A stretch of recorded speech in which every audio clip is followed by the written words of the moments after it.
Hi Leute, herzlich willkommen zu einem neuen Video von mir. Ich sitze hier gerade im Park. Ich befürchte, es ist wahrscheinlich ein bisschen zu laut, um das ganze Video hier zu drehen. Aber ich wollte euch trotzdem mitnehmen.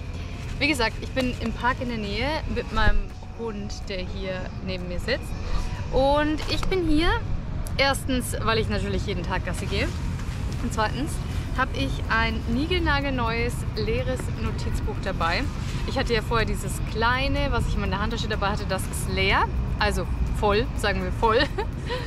Und ich habe kein anderes kleines bisher. Und ich habe überlegt, ob ich mir ein kleines kaufe, aber dachte ich mir, nee, mache ich das zuerst voll. Vor allen Dingen, weil es, glaube ich, nicht so unendlich viele Seiten hat. Und das ist einfach ein Notizbuch für random Sachen. Und gerade jetzt möchte ich gerne meinen Monat planen. Und das ist ein neues Videoformat, was ich einführen möchte. Ich möchte über die Ziele für den Januar sprechen. Und in den kommenden Monaten möchte ich dann auch reflektieren, ob ich meine Ziele umsetzen konnte, ob ich da erfolgreich war und so weiter und so fort. Aber wir starten jetzt erstmal nur mit Zielen, denn ob ich meine Ziele aus dem letzten Jahr erreicht habe oder nicht oder aus dem Dezember, habe ich schon zur Genüge thematisiert in den letzten Videos.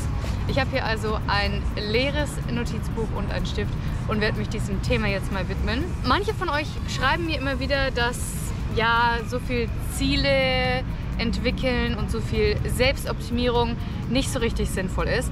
Ich persönlich sehe das ein bisschen anders. Die Ansicht, die meinen Blickwinkel voll verändert hat, ist einfach die Philosophie, dass der Januar so oder so vergeht. Ihr werdet so oder so irgendwann am Ende des Monats stehen, unabhängig davon, ob ihr euch Ziele gesetzt habt und dafür gearbeitet habt oder nicht. Und Ziele setzen ist zugegebenermaßen ein bisschen sinnlos, wenn man sie nicht richtig setzt und nicht so setzt, dass man tatsächlich auch was davon umsetzt. Also Ziele müssen natürlich umsetzbar sein, es muss irgendwie klar sein, welche Handlungsschritte kommen. Und jetzt wird immer mehr gemäht da vorne, deswegen widme ich mich jetzt mal tatsächlich meinen umsetzbaren Zielen und dann sehen wir uns dann danach gleich wieder. Okay, also ich bin fertig und ich habe einiges zu Papier gebracht. Was genau, zeige ich euch aber zu Hause, wo es ein bisschen ruhiger ist und wo ihr mich ein bisschen besser hören könnt. Ich habe jetzt allerdings erstmal einen Termin im Nagelstudio. Meine Nägel sind inzwischen schon wieder ziemlich lang und zum ersten Mal in meinem Leben nervt mich das tatsächlich auch so ein bisschen. Deswegen lasse ich mir die Nägel jetzt wieder kürzen und mir eine andere Farbe drauf machen. Das ist übrigens Shellac. Ja, also das heißt, wir sehen uns dann gleich nach dem Termin wieder zu Hause. Bis gleich.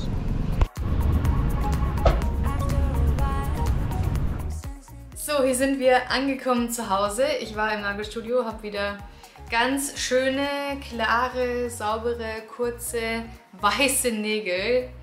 Fast als Symbol für einen, ja, wie soll ich das sagen, frischen Neustart. Sie sehen einfach frisch aus. Und ich fühle mich wieder richtig handlungsfähig.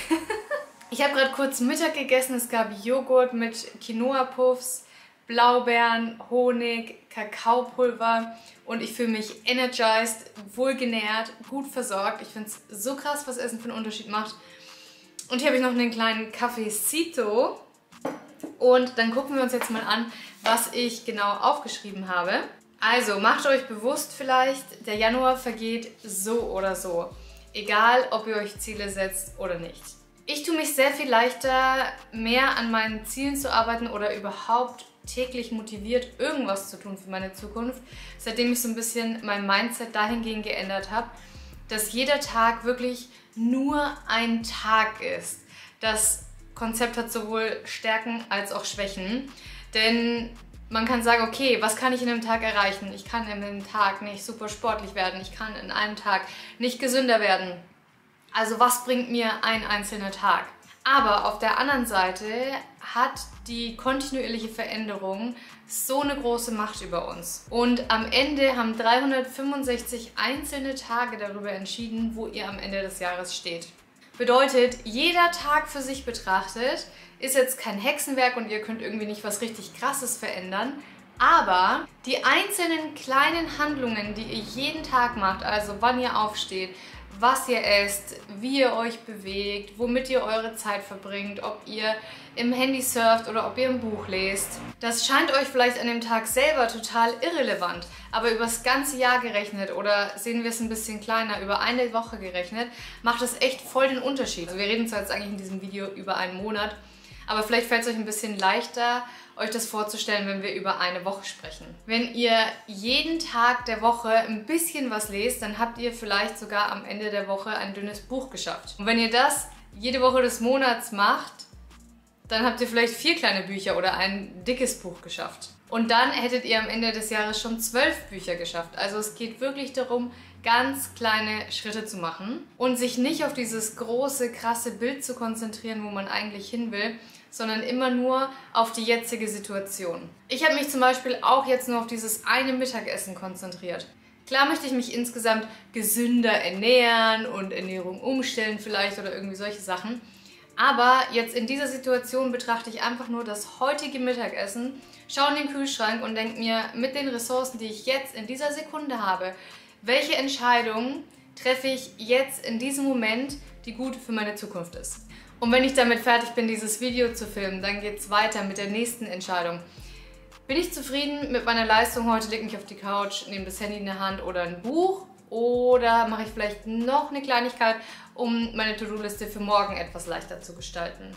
Meditiere ich oder hänge ich am Handy? Also das sind wirklich ganz viele, ganz winzige Entscheidungen, die am Ende einen riesen Unterschied machen. Eigentlich wollte ich darauf gar nicht so genau eingehen. Aber gut, ich blende euch dann mal diese Übersicht hier ein. Ich habe mir aufgeschrieben, was meine Ziele sind, geschäftlich sowie auch privat, wobei ich mich hier in dieser Liste sehr aufs Private fokussiere. Und dann habe ich mir aufgeschrieben, was im letzten Monat gut lief und was ich in diesem Monat loslassen möchte. Starten wir also mit den geschäftlichen Zielen. Die sind relativ klar. Ich möchte es schaffen, diesen Monat nicht nur die Videos für Januar zu filmen, sondern auch alle Videos für Februar vorzubereiten. Im Februar bin ich nämlich im Urlaub und werde dort keine Videos drehen oder schneiden können. Also drehen werde ich schon was, aber ich werde dort keine Videos fertig machen können. Das zweite Ziel ist mein E-Book, womit ich heute ich bin nicht fertig geworden, aber ich habe heute die Korrektionen abgeschlossen und sie wieder an die Lady zurückgeschickt, die Korrektur heißt das, Korrektion ist das im Spanischen. Korrektur. Ich habe heute die Korrektur fertig abgeschlossen. Ich warte jetzt darauf, dass die Korrekturen eingearbeitet werden und dann ist es quasi ready und ich kann mich damit beschäftigen, wie ich das an den Mann bringe. Und das möchte ich auf jeden Fall im Januar schaffen. Viel interessanter für euch sind aber wahrscheinlich meine privaten Ziele. Ich möchte auf jeden Fall noch weiter an meiner Fitness arbeiten, denn in diesem Urlaub werden wir einiges machen, wovor ich ziemlich viel Angst habe. Unter anderem werden wir eine 7-tägige Wanderstour machen. Davor habe ich sehr großen Respekt, aber ich bin mir sicher, dass ich das irgendwie schaffen werde. Ich möchte mich so gut es geht darauf vorbereiten, unter anderem durch HIIT-Training. Ihr wisst ja, dass ich momentan 3-mal die Woche joggen gehe und statt einfach nur normales Joggen auf dem Laufband zu machen, habe ich angefangen, diese Woche mit Intervallen zu laufen, also schnellere Intervalle, die meine Herzfrequenz nach oben treiben, gefolgt von schwächeren, um so meine Ausdauer zu stärken. Meine Muskeln sind auf einem ganz guten Niveau. Ich glaube, Muskeltraining bräuchte ich jetzt nicht noch verstärken, aber Ausdauertraining möchte ich auf jeden Fall einen Fokus drauf setzen, damit ich die Steigungen und vor allen Dingen mit Gepäck gut meistern kann. Wichtig ist bei diesen Zielen auch immer, dass man sich überlegt, wie setze ich die um, weil ansonsten ist der Monat vorbei und man denkt sich so, ja okay, das Ziel habe ich jetzt nicht erreicht, aber warum eigentlich nicht? Zweites Ziel, ich möchte genug trinken, damit ich nicht krank werde, denn ich weiß aus Erfahrung, dass immer wenn ich meine Sportfrequenz hochtreibe, vor allen Dingen was HIIT angeht, dann werde ich schnell mal krank, weil ich nicht genug trinke, um das auszugleichen. Und jetzt hat schon wieder einer angefangen, vor der Tür Rasen zu mähen, deswegen ziehen wir nochmal um. So, wahrscheinlich ist das jetzt das Video mit den meisten räumlichen Umzügen. Ich hoffe, das macht euch nichts. Hier ist der Ton leider auch nicht ideal, aber mir gehen langsam die Möglichkeiten aus und ich würde wirklich gerne dieses Video zu Ende filmen. Das dritte, was ich mir vorgenommen habe, ist täglich zu meditieren. Ich habe schon eine sehr gute Routine aufgebaut, aber ich bin noch nicht ganz bei täglich angekommen. Wie möchte ich das umsetzen? Ich möchte mir einen Tracker ausdrucken in meinem Filofax, wo ich dann täglich abhaken kann, dass ich meditiert habe und das Ganze so überhaupt im Auge behalten. Der nächste Punkt, den ich umsetzen möchte im Februar, ist, aussortierte Sachen auch wirklich loszulassen. Bisher habe ich nämlich alle aussortierten Sachen in einer Tüte gesammelt, weil ich noch nicht weiß, wo ich die hier in Chile gut loswerde. Diesen Monat möchte ich mich da endlich mal drum kümmern und die Sachen auf jeden Fall aus der Wohnung rauskriegen. Es hat nämlich überhaupt keinen Sinn, die Sachen zu sammeln, nur in irgendeiner Ecke, weil der Haufen wird immer größer und am Ende ist es dann viel zu viel und man will sich nicht drum kümmern. Ich möchte wieder gezielt an einer Morgenroutine für mich arbeiten. Es fällt mir sehr schwer, da am Ball zu bleiben. Gerade bin ich jetzt ganz gut dabei, weil ich dadurch motiviert bin, dass halt Anfang Januar ist, aber ich weiß, dass im Laufe des Monats meine Motivation immer weiter nach unten geht. Als Hilfestellung dafür habe ich mit meinem Mann ausgemacht, dass er mir jeden Morgen mein Handy ins Schlafzimmer legt mit meinem Wecker. Das klingt jetzt vielleicht seltsam, aber ich mag es nicht, mit Elektronik im Schlafzimmer zu schlafen. Und ich habe keinen, wie sagt man, manuell, analog. Ich habe keinen analogen Wecker bisher gefunden hier in Chile, der mir gefällt. Deswegen hatte ich bisher, seit wir in Chile sind, keinen Wecker. Inzwischen machen wir es aber so, dass ich mir den Wecker auf meinem Handy stelle und mein Mann, wenn er zur Arbeit geht, mir das Handy auf mein Nachtkästchen legt und ich somit doch einen Wecker habe, obwohl ich nicht neben meinem Handy schlafen muss. Eine weitere Sache, die ich wieder angefangen habe, ist meine Ausgaben zu tracken.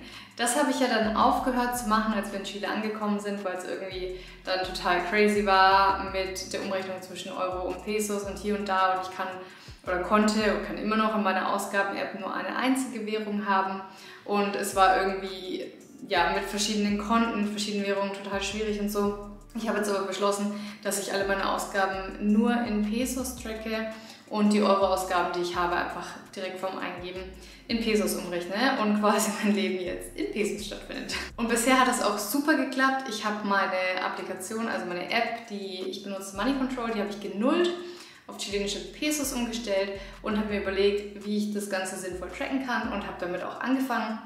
Außerdem habe ich meinen Mann instruiert, dass er mir wieder alle Kassenzettel mit nach Hause bringt. Ein weiteres persönliches Ziel, was ein bisschen schwer messbar ist zugegebenermaßen, ist achtsamer zu sein. Ich möchte auf jeden Fall auch ein Video für euch machen über meine Achtsamkeit und was mir dabei hilft. Das einzige Werkzeug, was ich wirklich habe, um das zu kontrollieren, ist mein Gefühl, das Gefühl der Verbundenheit und auch mein Tagebuch, in dem ich dann eben, oder wenn ich mein Tagebuch schreibe, fällt mir eben besonders auf, wie achtsam ich war in letzter Zeit, ob mein Gehirn irgendwie voll ist oder nicht, und wenn ja, mit was. Außerdem möchte ich ein paar neue Orte in der Stadt erkunden. Ich habe momentan das Gefühl, dass ich immer die gleichen Orte besuche, obwohl ich noch lange nicht die ganze Stadt kenne. Ich habe einfach inzwischen meine Routine gefunden, und es ist natürlich sehr verlockend und bequem, immer in die gleichen Cafés zu gehen, immer in die gleichen Parks zu gehen. Aber es gibt eigentlich noch so viele schöne Ecken, bei denen ich noch nicht war.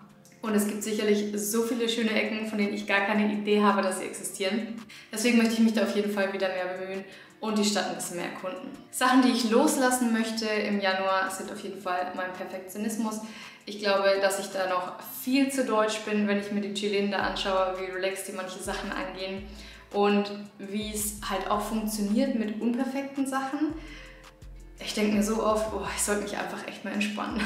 Ich möchte weiter daran arbeiten, das ist wirklich ein ewiger Kampf, das geht seit Jahren so, einfach gegen diese Instagram-Sucht anzukommen. Ich bin nach wie vor nicht drüber weg. Es geht immer so, ich habe Wochen, Monate, die sind richtig gut, und dann zack, haut's wieder rein. Ich habe noch keine Lösung dafür gefunden, aber ich probiere immer wieder neue Sachen aus. Es geht immer eine Zeit lang gut und dann wieder nicht. Und vielleicht komme ich ja wirklich irgendwann an den Punkt, wo ich da drüber weg bin. Und als letzten Punkt möchte ich das Tagträumen loslassen. Das ist ein Thema, das ich hier auf YouTube noch nie erwähnt habe. Eigentlich noch nie irgendwo erwähnt habe. Ich habe es 2022 an meinem Geburtstag zum allerersten Mal meinem Mann erzählt. Aber ansonsten habe ich noch nie mit irgendeiner Person in meinem Leben darüber gesprochen. Aber ich habe ziemliche Probleme mit dem Tagträumen in dem Sinne, dass ich mich da echt verlieren kann und da teilweise Stunden meines Tages drin verliere und dann da auch nicht mehr rausfinde. Ich habe schon mal so ein bisschen recherchiert, was da dahinter stecken könnte, da bin ich aber noch ganz am Anfang. Ich denke, zu erkennen, was eigentlich das Problem ist und woher das kommt, ist wahrscheinlich der erste Schritt zur Besserung. Jedenfalls habe ich das als Problem wirklich mal mir selbst vor Augen geführt, erkannt, mir selbst eingestanden und möchte das als nächstes angehen. Denn interessanterweise, ich bin so ein selbstreflektierter Mensch und ich habe so viele Bereiche in meinem Leben verbessert, aber dieses Tagträumen, das habe ich irgendwie bisher noch nicht so richtig angefasst. Falls jemand von euch damit Erfahrung hat, schreibt es mir gerne mal in die Kommentare. Ich habe zwar noch nie einen anderen Menschen darüber reden hören, aber ich bin mir fast sicher, wenn es für mich so eine große Rolle spielt, dann gibt es auch andere Menschen, für die es genauso ist. So, das waren meine Zielsetzungen für den Januar. Ihr könnt mir gerne mal in die Kommentare schreiben, ob ihr euch für den Januar irgendwas vorgenommen habt und wie ihr eure Ziele steckt, ob ihr wöchentliche Ziele steckt, monatliche oder nur jährliche. Schreibt mir gerne, was ihr von dem Format haltet und ob ihr das nächsten Monat nochmal sehen möchtet oder in Zukunft. Ich werde es, denke ich, im Februar und im März auf jeden Fall nochmal machen. Einfach, weil ich dann natürlich auch den Rückblick geben kann auf den vergangenen Monat. Und das macht es dann natürlich erst so richtig spannend. Vielen Dank, dass ihr dabei wart. Bitte entschuldigt die vielen örtlichen Umzüge. Ich wünsche euch noch einen fantastischen Tag und bis bald.